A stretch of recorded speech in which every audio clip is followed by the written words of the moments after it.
Good day, folks. This is Greg Judy at Green Pastures Farm. Today, my special guests are Wes and Christina. And tell us a little bit about where we're at and what you all got going here. Absolutely. We are actually out in Victoria, Virginia, just a little bit over North Carolina, not too far from some of the other big guys.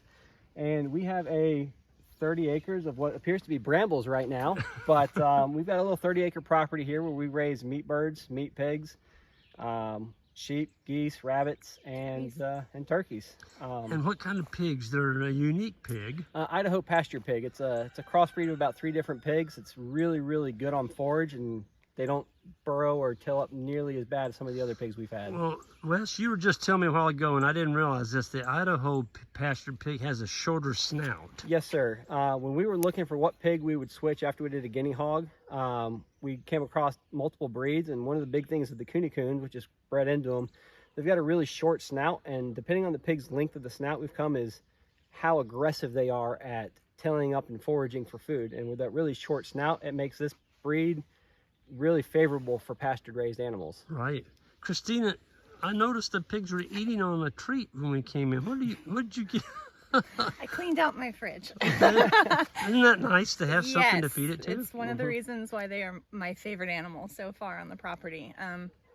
They had bread that the kids didn't want to eat for breakfast, and then any leftovers throughout the week that we put in the fridge, and they get pushed to the back, unfortunately. But every home is like that. Oh yeah, our fridge is like that. Yeah, so I had just given them that so I can clean out and make a bigger mess later on. So of the pigs, the sheep, the chickens, you've got, you do broilers and you've got layers too, right? Yes, sir, we do. The layers that we have, this is actually their 3rd year. So we have about 20 more in with the meat birds right now. And they will be the replacements for next year. And we typically run 75 to 150 broilers each year. And that is between a Cornish cross and your Freedom Ranger, your Red Ranger, depending on what the companies call them. So both big-breasted, easy to grow out birds that are really good on fields. Yeah. Well, you all are raising your own food. Yes, sir. And you're doing it on a very small piece of ground up here. Yes, sir. Yeah, I think it's, what, 3/4 of an acre in the front yard. If that. So Very people small look area. at my channel and go, Greg, we can't do what you do. You know, you've got all this land, but you are doing it on a really small piece of ground, and your freezer's full of meat. It's very full. We get nervous when we're less than 1,000 pounds in the freezer. We've been doing this this is our 3rd year doing it, and since then we've processed 3 of our own pig, probably 300 or 400 birds at this rate. Yeah. Who knows how many ducks, turkeys, and rabbit and deer, and it's all of that was done here. And we do have a really good butcher if we don't have time to push it, unfortunately. Well, if you all had to give a couple pieces of advice, Christina, I'll start with you. What advice would you give a young folks starting out on a piece of homestead like you all have here?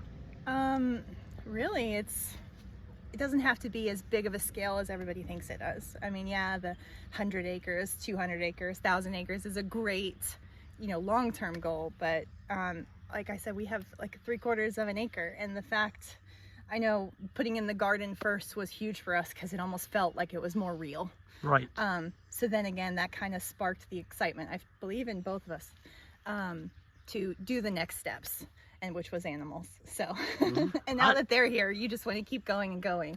But definitely keeping things as simple as possible, especially because Wesley works full-time, and then I'm a stay-at-home mom to 3 and homeschool. The easier my job at home while he's gone, the better for us. I think you all got a pretty good quality of life here. Yes, sir. Oh, I love this life. We won't go back to the city. It's awesome. Yeah. The kids don't even want to go back to the city. Traffic is awful. Your history, though, you came from Texas, is that correct? Everywhere. We grew up in a military family, and I was in the military myself, so we served most of our time in Connecticut. And when we got out, we decided to move to Texas. And we came across a lot of other homestead channels on YouTube, and we decided that we had one eighth of an acre, tiny little property in Texas. And it all started with raising our own meat rabbits in the backyards because the HOA didn't know about it. And that's how we got around that one. And that kind of sparked the dream. And we actually looked for a house pre-COVID, and we got really lucky to find this 30-acre property here. That's awesome. Well, Wes, you were telling me you spent a lot of time in a submarine. And when you went down, you couldn't speak to your wife and your kids for, was it 3 months at a time? Up to 3 months, yeah. That was tough. It's very hard. No emails, no How did you do communication. that, Oh, it was rough. Christina? That took a pretty strong lady to pull that one off. Thankfully, the kids were a lot smaller. I think that was probably my huge blessing, because even though I was stressing, they weren't Right. witnessing it as much. So while they were awake and not napping, I got to focus all my time on them, and that kept my mind off of it. And then when we did get the phone calls every few weeks when they went topside, I guess that made it better too. Yeah. Made it more special for sure. Well, I want to thank Wes and Christina both for your service, because it was a service from you too, Christina, for what he went through. And I want to thank both of y'all for your service to our country. I appreciate that. I'm serious. You're a hero. You both are heroes to me. And but folks, this is a young couple. This is called the cutover that we're standing on right here. So for those of y'all who don't know what a cutover is, Wes, would you kind of explain what you started with here? Sure. You can see in the background, it was cut over. It was completely cut flat 10 years ago. Everything was taken out. Everything was taken out. There's nothing. 7 years before we bought the property, and the owners didn't, unfortunately, do anything with it. Christine, you can get back in And there. They didn't so replant. without the replanting, this is all just That's natural? natural. You're kidding me. No way. Yeah. 10 years of I thought they ancient planted seed. that. No. No, it's not planted, not controlled. So and- that's nature. That's what nature This takes is- it back It'll to. take it back fast. And it's- How many years of regrowth is that in front of us right there, you reckon? Roughly 10. Almost So 10. it's 10 about years. 10 years. So a lot of the trees are just under 20 foot tall. So your property line goes clear back to that big stuff back Yep. there. The real trees in the background. Yeah, yeah. You've got 30 acres here? Just over Just 30 over acres, 30. yes sir. Okay.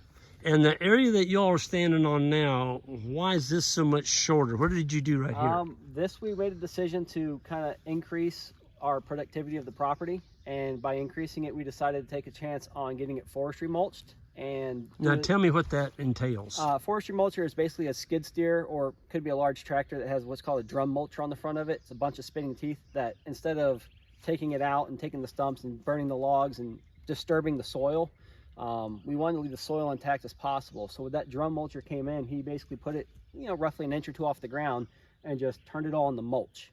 Mulched all that timber into the dirt, Into basically. dirt. Yeah. So that was we Now- got Yeah, and that was the beginning of last summer. So these weren't as high, and there was probably some he shouldn't have done, but he did. it happens. Well, I'm looking at this big pile right there. That's the stumps that they came back and leftovers. they pushed out. Had to have a couple of them taken out because they were just too big for the mulcher to take out. How long did you all wait to put grass seed down in here? 2 weeks. 2 We weeks. did what Greg Roughly. Jude called hay bomb. We did not have any plan, and it's just doing it. Found out that you shouldn't rob the nitrogen that fast, but mistakes were made. So we We're came in learning. here and We're still we babies. put seed everywhere and put hay bomb everywhere. Said Greg Judy just said put hay on it, and that's what we did. So we did that probably last November when we finally got the last piece of it done, and we've just let it rest for since last November. So it's No been- animals. No animals. No Hasn't been on animals this yet. But now that we've got the approval, No, Yes. no. Yeah. I would put animals on here. Yeah. Christina, you heard me say it. I did. The sheep are broke to poly. Yeah. They got are. They polywire. are. They We've are. got them trained to 2 strands. Man, I'd put them in here in a heartbeat. And that's probably what the next goal is going to be. is get You've the got sheep some in. really good feed in here, folks. I mean, you got to remember, sheep are broadleaf eaters. You got a lot of broadleaves in here, and so the sheep are going to come in here and control some of that. Your grasses. Just remember this: sheep make better cattle pasture.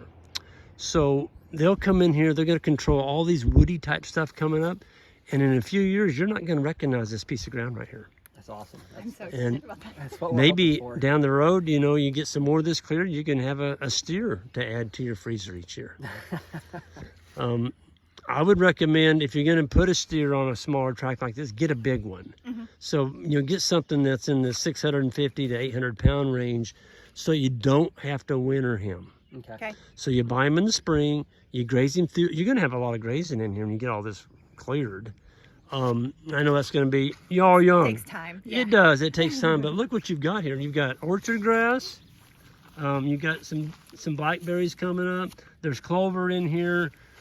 You've got a lot of annuals. There's some weeds. This is something the sheep are going to tear up. So you've got a lot of diversity in here. It's just going to get better. It's going to get better. So I'd be excited to have this piece of ground. That's awesome to hear. Yeah. It's taken a long time and a lot of patience not to put animals on it yet. And I was like, it's not ready, it's not ready, it's not ready. And I don't want to go broke on hay. Well, what do you all, as a closing thought, what is the part of this life that you like the best? The peace. The peace? Yeah, Peace. just coming outside and not being stressed or hearing other people's arguments or neighbors or It's calm. Yeah. It's a very peaceful Relaxing. lifestyle. What There about are- the security in that freezer in Oh. there when you go to eat? during good. during, I mean, during the COVID time where you couldn't find a drumstick in the Yeah. freezer aisle and we could open our freezer up and just have unlimited meat selection of any kind that we chose, it was just, well, not only that, but the price flux. oh, I mean, we're a family of 5, and I mean, Yeah. try to stick to a budget as close as possible. But when you go in one week and chicken's 90 cents a pound, and then the next week it's 5, you're like, oh my gosh. Yeah. a lot of food So I security. think that was, yeah, one of the main reasons why And the we spent the quality, extra money on freezers. well, the quality of your food. It's Oh, yeah. fantastic. You know where it came from. It's even changed our kids' behavior as far as Behavioral, and it's not braggadocious, but we haven't been to a doctor outside of stitches here and there. We haven't had a doctor appointment or medication in 4 years. Oh No- my no God, one's you're gone to- kidding me. No, No. no. All the dentists say their teeth are no cavities, no issues. So Yeah, they're just the growing. health aspect of it has been. We learn more about it every day, even stuff we didn't think we were getting into in the beginning. Yep. And you said your kids have trails through the woods. They Oh do. yeah, Yeah, so they you have- can't see it now, but we spent about 2 weeks in the fall with a friend's tractor, and they've got 2.5 miles of trails back there. To No go way. four-wheeling. Going through driving. all that? Yeah. Oh yeah. Yeah. So if So- we're just like, you guys just need to go out and let some energy go, here's the There keys, they go. and there they go. They know their boundaries. People That's around awesome. us know that they're out One there. entrance, one exit, so they can't get Yep. lost. If They can can't only go do out so on many the loops. road. Yeah. Well, 'Cause folks- this is so thick, it's all. All I can say is kudos to you both. I appreciate You're that. doing a wonderful job. You're raising some very productive kids that are going to be great citizens. They're going to grow up in the country. They're going to know what work is and what good food is and what good health is. Man, I can't say enough. Folks, I'm going to get out of here. Are y'all doing any social media yet online? She's only got her Facebook up and running.